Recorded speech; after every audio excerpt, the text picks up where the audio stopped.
Bismillahirrahmanirrahim. Assalamualaikum warahmatullahi wabarakatuh. Semoga Allah Subhanahu wa Ta'ala senantiasa melimpahkan keberkahan untuk Anda semuanya. Izinkan saya dalam video ini untuk mengoreksi salah satu kesalahpahaman sebagian orang yang kerap kali menyimpulkan bahwa kalau ada sesuatu tidak dilakukan oleh Nabi, itu sama dengan terlarang, haram, nggak boleh. Dengan alasan, Nabi nggak pernah melakukan ini. Lihat Al-Azhar itu membolehkan ucapan selamat Natal kepada orang Kristen. Nabi itu hidup orang Kristen selama bertahun-tahun. Ada nggak riwayat yang menyebutkan Nabi itu pernah mengucapkan selamat Natal? Jadi dalam melarang mereka, kalau Nabi nggak melakukan itu artinya terlarang gitu loh. Lihat saudara-saudara, pernah nggak itu ketika ada orang meninggal, kemudian Nabi mengumpul sahabatnya, bikin tahlilan. Kasih makanan ini, kasih makanan ke situ, bikin perkumpulan, kemudian memperingati hari kematian fulan, hari ke-10-nya, hari mingguannya, hari 40-nya, dan lain-lain. Haul dan lain. Ada nggak? Nggak ada. Berarti kalau nggak ada, berarti itu nggak boleh. Banyak kan orang punya cara pandang semacam ini nih. Seolah kalau Nabi nggak melakukan itu artinya terlarang gitu loh. Contoh lain misalnya. Maulid Nabi itu yang paling sering diberi contoh. Pernah nggak Anda melihat praktek Maulid Nabi seperti yang kita jumpai di Indonesia ini? Orang kemudian berkumpul, kemudian bersolawat, kemudian merayakan maulid dengan membagi makanan dan lain-lain. Ini nggak ada contohnya di zaman Nabi. Nabi nggak pernah melakukan. Disimpulkanlah, ini haram, ini bid'ah, ini terlarang. Ini saya kira bisa mengoreksi banyak hal penjelasan ini ya. Bahwa yang ingin saya tegaskan adalah, dan yang ditegaskan oleh para ulama adalah, tidak semua sesuatu yang ditinggalkan oleh Nabi itu artinya haram. Saya ulangi, tidak semua sesuatu yang ditinggalkan oleh Nabi itu sesuatu yang haram. Lihat, saya sekarang bawa referensi ini. Ini orang harus belajar usul fikih itu pentingnya begini ya. Usul fikih itu berguna untuk Anda bagaimana caranya memahami cara ulama melahirkan hukum dan ketetapan-ketetapan agama. Nggak sesederhana yang Anda bayangkan ya. Jadi nggak berarti kalau Nabi nggak melakukan itu otomatis haram. Tolong ini dicatat baik-baik. Lihat, Mausu'ah Al-Allam Al-Muhaddis Al-Mutafannin Sayyidi Syekh Abdullah bin Siddiq Al-Ghumari. Ini ensiklopedia Abdullah Siddiq Al-Ghumari. Al-Ghumari ini adalah seorang ulama besar asal Maroko, gurunya ulama-ulama Al-Azhar. Kebayang nggak ini? 19 jilid segini ya. Ini ahli usul fikih juga, ahli hadis, ahli usul fikih, ulama ensiklopedia, 19 jilid. Saya bacakan jilid ke 10. Ya, ini buku, beliau mengarang buku, judulnya itu, nah lihat sini ya, silakan Anda baca di internet, lihat di internet, akses di internet. Husnut tafahum wa dark limas'alatit tark. Tarak yang dimaksud di sini adalah sesuatu yang ditinggalkan oleh Nabi. Nabi nggak melakukan. Kalau Nabi nggak melakukan, apakah itu artinya haram? Jawabannya tidak. Jawabannya tidak. At-tarku la yadullu ala tahrim. Jadi sesuatu yang ditinggalkan oleh Nabi itu tidak menunjukkan keharaman. Perkataan beliau yang dikutipkan di sini, wattarku wahdahu illam yashabhu nassun ala anna al-matruk mahdhurun la yakunu hujjatan fi dzalik bal ghayatuhu ay yufida anna tarka dzalikal fi'al masyru'. Lihat. Sesuatu yang ditinggalkan oleh Nabi, kalau cuma ditinggalkan doang, kalau tidak disertai dengan nas yang menunjukkan bahwa sesuatu yang ditinggalkan itu dilarang, maka peninggalan Nabi itu atau sesuatu yang cara Nabi meninggalkan itu tidak bisa dijadikan dalil tersendiri, la yakunu hujjatan, ya, tidak dijadikan hujjah. Jadi kalau Anda mengatakan, Nabi itu pernah nggak sahabat mengajari sahabat yang lain akidah yang isinya itu ada argumen filsafat begini-begini? Ya emang nggak ada, Mas. Buku-buku filsafat di zaman Nabi belum ada. Dan nggak ada kebutuhan juga orang memperkokoh akidah dengan argumen-argumen filosofis. Tuntutan zamannya beda. Sahabat itu mereka gampang menerima. Sekarang kita hidup di zaman di mana orang tuh gampang meragukan dengan argumen-argumen filosofis lagi. Mau tidak mau kita harus menyajikan nih argumen-argumen keilmuan yang berbasis pada filsafat misalnya. Begitu ya. Jadi nggak berarti kalau Nabi nggak melakukan itu artinya terlarang gitu loh. Apakah itu artinya filsafat itu terlarang? Semuanya begitu? Ya nggak gitu juga. Ya, nggak berarti semua. Jadi jangan sekali-kali tuh punya nalar begini. Pernah nggak Nabi begini? Kalau Nabi nggak pernah berarti terlarang. Salah saudara. Cara berpikir semacam itu. Ya. Nih. Kenapa demikian? Kata-kata Syekh Abdullah Siddiq Al-Ghumari, karena ketika Nabi tidak melakukan itu, boleh jadi sebabnya itu iman nisjanan, karena beliau lupa. gitu ya. Innama ana basyar ansa kama tansawun. Jadi Nabi itu ada sisi kemanusiaannya, kadang-kadang sisi lupa. Kadang-kadang beliau mengalami lupa. Dan lupanya Nabi itu menjadi syariat, ya kan? Jadi ketika Nabi misalnya lupa dengan bilangan sholat, itu menjadi syariat bagi kita. Gimana caranya kalau kita lupa dengan bilangan sholat, sujud sahwi misalnya. Atau bisa juga beliau itu meninggalkan makhafata ayyufrad ala ummatihi. Khawatir kalau sesuatu ini diwajibkan untuk umatnya. Kalau Nabi jadi Nabi tinggalkan. Katarki salat tarawih hina ijtam as-sabah liyusalluha ma'ahu. Seperti beliau suatu waktu meninggalkan salat tarawih secara berjamaah dengan para sahabat, khawatir tarawih berjamaah itu diwajibkan untuk umatnya. Oke, bisa jadi beliau itu meninggalkan ayat tarkuhu ada, kebiasaan saja, bukan karena emang syariat menyatakan bahwa sesuatu yang ditinggalkan oleh Nabi itu haram. Nah, saya memahami betul orang zaman sekarang pengen yang instan-instan aja gitu ya. Baik, sekarang saya jelaskan dalil-dalilnya secara singkat saja. Alasan kenapa kalau sesuatu tidak dilakukan oleh Nabi itu nggak otomatis haram. Kenapa? Syekh Abdullah Siddiq Al-Ghumari dalam buku yang tadi saya sebut menjelaskan beberapa dalil. Pertama, sesuatu yang diharamkan atau pengharaman itu kata beliau biasanya digunakan dengan 3 macam redaksi. Dalam Al-Quran atau Sunnah, sesuatu itu dilarang kalau misalnya digunakan dengan 3 redaksi ini. 3 pola penyampaian ini. Pertama, an-nahi, larangan yang tegas.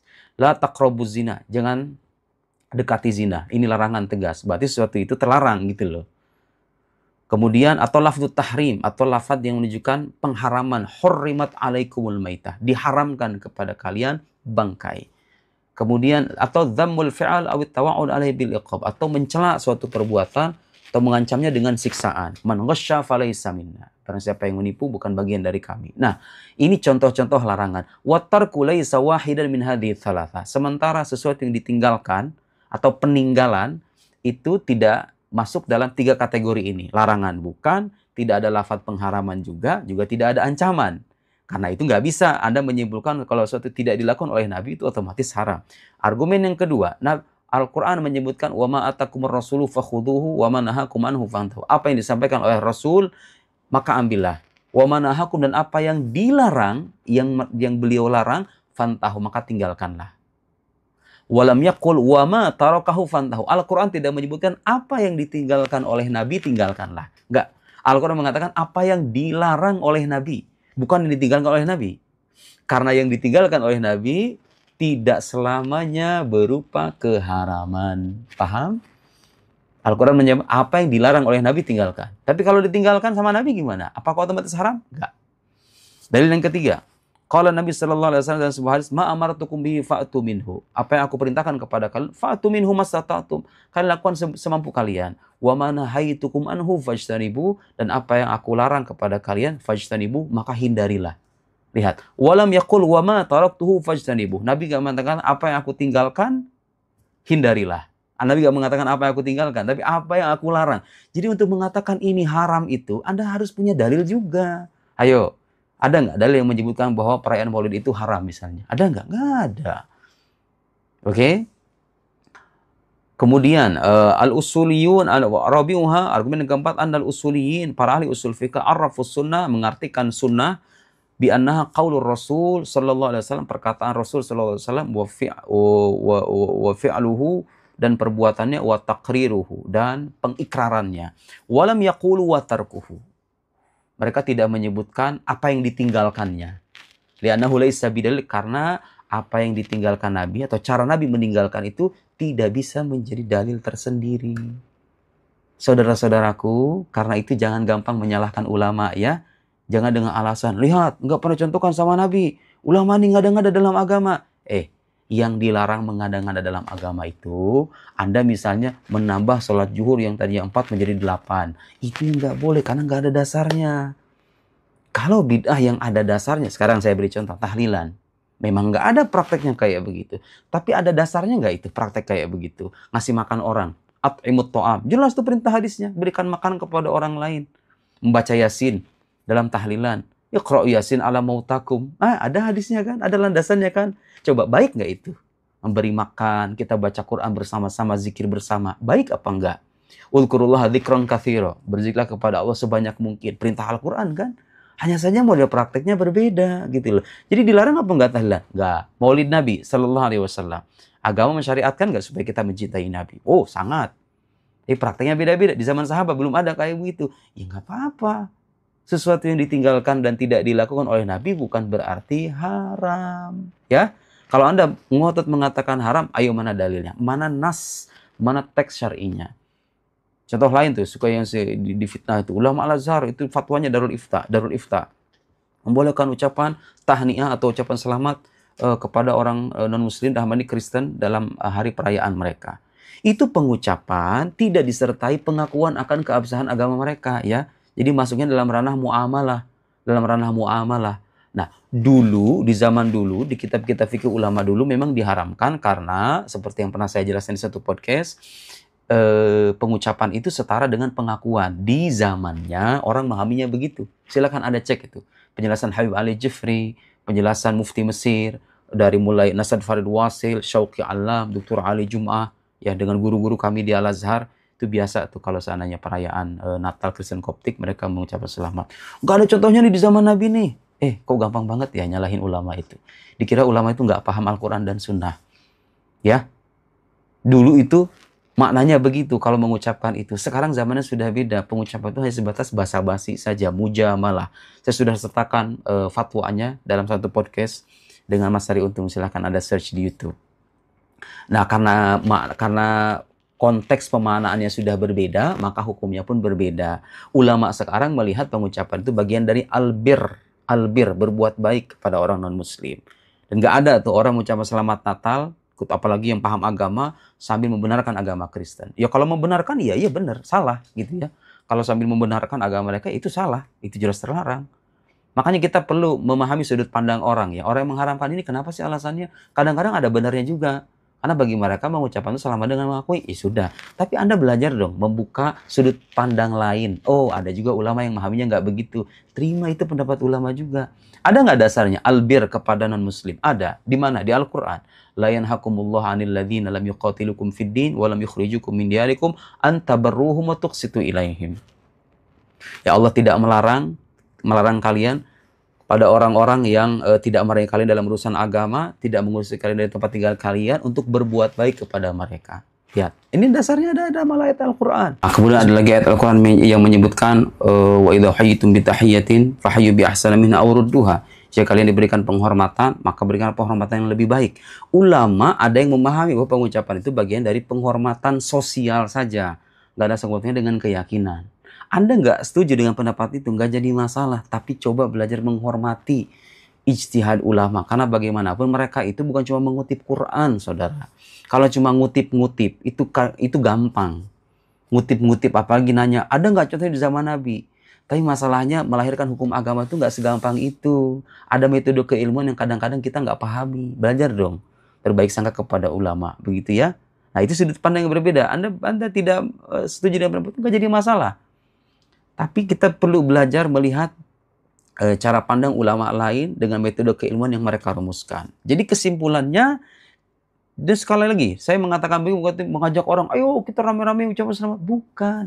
Kita pengen mengedukasi publik nih bahwa Bapak, Ibu, ini ulama yang bilang begini. Yang bilang nggak boleh ulama, yang bilang boleh juga ulama. Masing-masing punya landasan dan pijakan. Dari Al-Quran juga sama. Masalahnya ada orang-orang yang punya anggapan, kalau Nabi nggak melakukan itu otomatis terlarang. Saudara, zaman itu berkembang. Agama itu tidak sesempit yang Anda bayangkan. Yang dilarang dari kita adalah mengada-ngada sesuatu yang tidak punya dasar. Contohnya seperti tadi. Haji misalnya, di waktu-waktu tertentu. Oh nggak bisa, Anda pengen bikin syariat, haji itu bisa di waktu yang lain. Nggak boleh, itu yang namanya bid'ah terlarang itu. Bid'ah yang tercela. Sholat sudah jelas-jelas 5 waktu. Tambah jadi 6 waktu dan diwajibkan atas dasar nama agama. Itu yang nggak boleh. Coba, gitu ya. Karena kalau kita tiba secara logika, melihat perkembangan zaman yang terus-menerus berkembang, justru yang lebih relevan tuh pandangan semacam ini, gitu ya. Bahwa tidak selamanya sesuatu yang tidak dilakukan oleh Nabi itu otomatis haram. Untuk mengatakan satu ini haram harus ada dalilnya juga. Anda punya dalil nggak? Yang berisikan larangan tegas, tidak boleh ini, tidak boleh ini, tidak boleh ini. Tidak ada. Kalau tidak ada, berarti itu yang bid'ah itu pandangan Anda. Anda menyimpulkan kalau Nabi tidak melakukan otomatis terlarang. Itu namanya bid'ah itu. Nggak ada dasarnya itu. Nggak ada hadisnya juga yang menyebutkan bahwa sesuatu yang tidak dilakukan oleh Nabi itu otomatis haram, otomatis terlarang. Nggak ada hadisnya juga. Anda yang bikin bid'ah loh. Hati-hati ya. Ayo kita sama-sama membangun cara pandang yang positif dalam melihat ijtihad para ulama. Jangan gampang menyalahkan dengan alasan nggak dilakukan oleh Nabi. Karena tidak selamanya yang tidak dilakukan oleh Nabi itu otomatis terlarang. Ya, sekian. Semoga bermanfaat. Wassalamualaikum warahmatullahi wabarakatuh.